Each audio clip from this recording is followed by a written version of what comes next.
प्यारे बच्चों, class 7th की साइंस की क्लास में आपका एक बार फिर से स्वागत है। बच्चों, आज हम स्टार्ट करने जा रहे हैं इकाई 1 मानव विज्ञान और प्रौद्योगिकी। तो इस इकाई में हम लोग पढ़ेंगे कि जो हमारा दैनिक जीवन है उसमें विज्ञान और प्रौद्योगिकी का क्या उपयोग है। साथ ही विज्ञान और प्रौद्योगिकी के विकास में मानव जीवन में क्या परिवर्तन हुए हैं और इसके द्वारा विभिन्न क्षेत्रों में कौन कौन सी क्रांति हुई है। तो बच्चों, विज्ञान और प्रौद्योगिकी का जो हमारे जीवन में क्या उपयोग है, तो आप लोगों ने देखा होगा बहुत सारे ऐसे साधन आसपास देखे होंगे, जैसे मोटरसाइकिल, कार, बस ना, तो ट्रेन, एरोप्लेन, ये सब आपने देखे हैं। तो आपने कभी सोचा है कि ये क्या पहले थे, क्या ये शुरू से थे? नहीं बच्चों, ये जो है विज्ञान और प्रौद्योगिकी की ही देन है, जिसके कारण हम इतना इसका उपयोग कर पा रहे हैं और एक स्थान से दूसरी जगह तक हम बहुत आसानी से पहुंच सकते हैं। पहले क्या था? पहले बैलगाड़ी चलती थी, टांगा चलता था ना, और उससे हम सफ़र करते थे, एक स्थान से दूसरे स्थान तक पहुंचते थे। लेकिन जो है विज्ञान के कारण जो है वो इन सब चीज़ों का आविष्कार हुआ और हम आसानी से एक जगह से दूसरी जगह तक की दूरी, बहुत ज़्यादा दूरी भी है तो आसानी से तय कर सकते हैं। तो बच्चों, पहले क्या होता था, आपने देखा होगा कि जब जो पहले पुराने ज़माने में जो था, इसकी शुरुआत हुई पहिए से। तो जो सबसे पहले खोज हुई पहिए की, तो जब पहिए की खोज हुई तो जब लोग जो है वो बैलों से या जानवरों के माध्यम से सामान एक जगह से दूसरे जगह तक लेके जाते थे। तो अब भारी सामान आप किसी भी एक बैल के ऊपर लाद देंगे तो वो कितना ले जा पाएगा? नहीं ले जा पाएगा।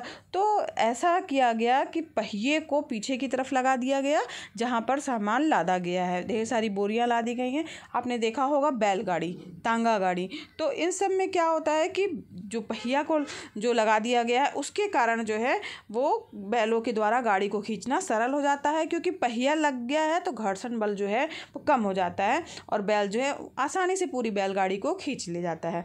तो ये सब जो है विज्ञान के कारण ही हुआ है, प्रौद्योगिकी के कारण ही हुआ है और ऐसे साधन विकसित हुए हैं।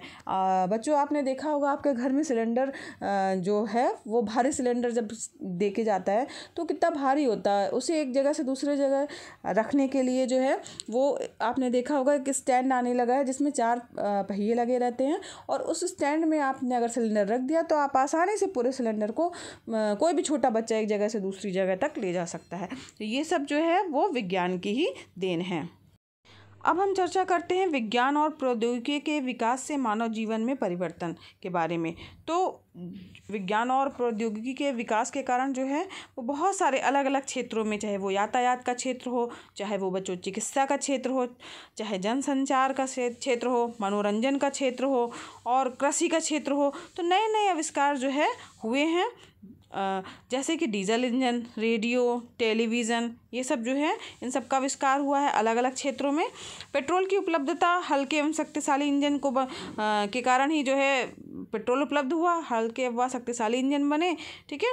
और इंजन का प्रयोग करके हवाई जहाज़ का निर्माण किया गया ना, तो लंबी दूरी जो है वो बहुत कम समय में हम तय कर सकते हैं। बच्चों, सुपरसोनिक जेट और हेलीकॉप्टर वगैरह का भी निर्माण जो है वो इसी के तारतम्य और विज्ञान के कारण ही, प्रौद्योगिकी के कारण ही हुआ। तो जिसके कारण जो है समुद्री मार्ग जो है वहाँ से हम माल और सवारी जो है वो एक जगह से दूसरी जगह तक ले जा सकते हैं और सवारी होने के लिए बड़े बड़े जहाज़ प्रयोग होने लगे। तो ये सब जो है विज्ञान की ही देन है। अच्छा बच्चों, जो पहले बीमार होते थे तो हम लोग क्या करते थे? घरेलू उपचार करते थे ना। गांव के लोग जो है वो प्राथमिक चिकित्सा केंद्रों पर डॉक्टरों के द्वारा इलाज कराने जाते थे। लेकिन जो है चिकित्सालय जो है उसमें विभिन्न जो प्रकार के रोग हैं उससे संबंधित जाँच की सुविधाएँ अब उपलब्ध हो गई हैं। जैसे कि आप देख रहे होंगे, ये देखिए, ये मस्तिष्क की जांच करने के लिए स्कैनर दिख रहा है ना। तो मस्तिष्क की भी अंदर हमारे मस्तिष्क में क्या है उसकी जांच भी जो है वो स्कैनर के द्वारा की जा सकती है। आजकल ऐसे ऐसे उपकरण बन गए हैं, आधुनिक मशीनें बन गई हैं। एक्सरे हो गया, अल्ट्रासाउंड हो गया ना, जो आंतरिक अंग है उनका जाँच जो है हम आसानी से कर सकते हैं। उनकी सूक्ष्म जाँच करना हुआ, तो ये सब जो है वो इन उपकरणों की सहायता से हम कर सकते हैं। और शरीर के अंदर के भागों की जांच करने के लिए जो है बच्चों इंडोस्कोप मशीन का प्रयोग होने लगा है। तो वो सब चीज़ें जो हैं वो सब विज्ञान और प्रौद्योगिकी की ही देन है, जिसके कारण चिकित्सा क्षेत्र जो है वो प्रगति कर रहा है और हम आसानी से बिना कुछ किए ही रोगों को पहचान लेते हैं और उसी के अनुसार जो है वो हम दवाई करते हैं।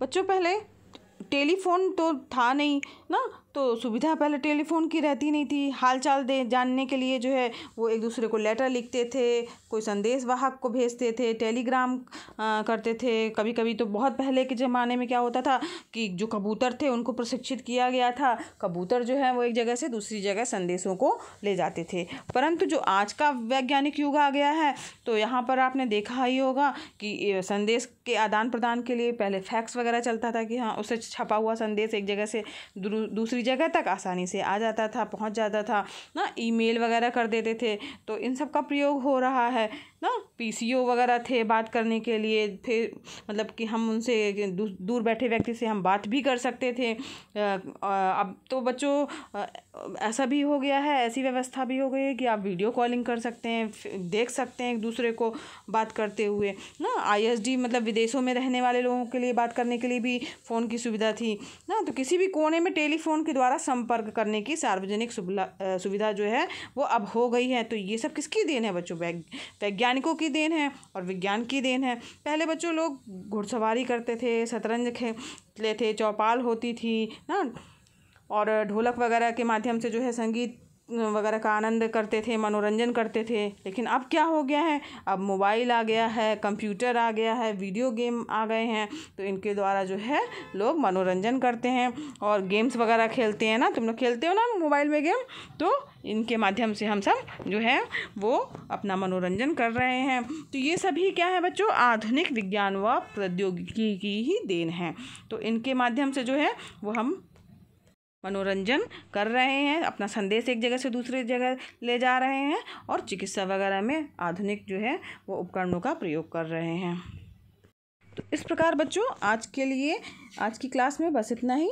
तो आज हम लोगों ने जाना कि जो विज्ञान है और प्रौद्योगिकी है ना, उसके विकास के कारण जो है हमारे दैनिक जीवन में, हमारे जीवन में क्या क्या परिवर्तन हुए हैं, कौन कौन सी चीज़ें हमें नई मिल गई हैं, जिससे हमारा जीवन जो है वो आसानी से सफलतापूर्वक हम जी पा रहे हैं। हमें उसके लिए बहुत ज़्यादा मेहनत नहीं करनी पड़ रही है। चिकित्सा के क्षेत्र में क्या क्या विकास हुए हैं, कौन कौन सी चीज़ें आ गई हैं ना, जाँच करने वाली कितनी सारी चीज़ें आ गई हैं, मनोरंजन के कौन से साधन हो गए हैं, संदेश भेजने के लिए कौन कौन से साधन हो गए हैं। तो इस वीडियो क्लास में ये सब हमने पढ़ा। तो आज के लिए बच्चों बस इतना ही।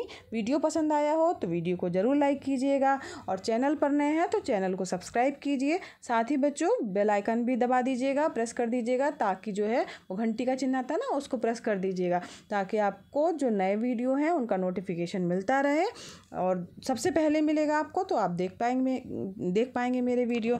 तो आज के लिए इतना ही, मिलते हैं नेक्स्ट वीडियो क्लास में। धन्यवाद बच्चों।